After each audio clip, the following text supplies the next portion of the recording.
In today's video, I'm going to teach you how to convert an Adobe Acrobat document to PDF. Whether you're managing important documents or simply consolidating files, knowing how to easily convert your document into a PDF can be incredibly useful. PDFs are widely recognized for their compatibility and consistent appearance across different devices and operating systems, making this skill especially valuable. Let's get started with the process. First, navigate to your Adobe Acrobat homepage. Here, you can either select a document you've previously worked on, residing in your recent files, or you might be creating a new one from scratch.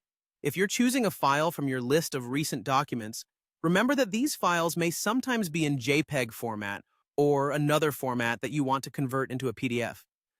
Once you've opened the document you wish to convert, take note of its current format.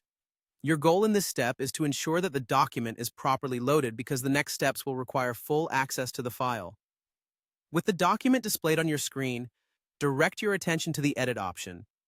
Once you click on Edit, a message will promptly appear, providing you with the option to convert the file to PDF. It's perfectly normal for the interface to prompt you, as this is Adobe's way of ensuring you're making the desired changes. When you see this message, simply hit Continue. Now comes the critical part. You'll want to click on Convert.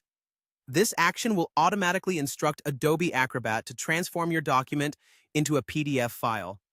It might process for a few moments depending on the size and complexity of the document. But rest assured, Adobe Acrobat is quite efficient and it won't take long. And that's it. In just a few clicks, you've converted your document into a PDF. Saving this newly converted file should generally be intuitive, as Adobe prompts you to select a storage location on your computer. Just make sure to choose an easily accessible folder so you can find it later without any hassle. In wrapping up, the PDF format remains a staple for document sharing and preservation, thanks to its reliability and versatility.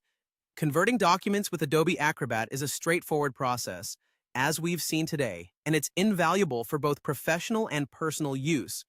Remember, now that you know how to convert files to PDF, managing your documents can be more seamless and organized, ensuring better quality retention when sharing across different platforms. Thanks for watching, and make sure to subscribe for more helpful tutorials like this one. If you have any questions or need further clarification, feel free to ask in the comments below. See you next time.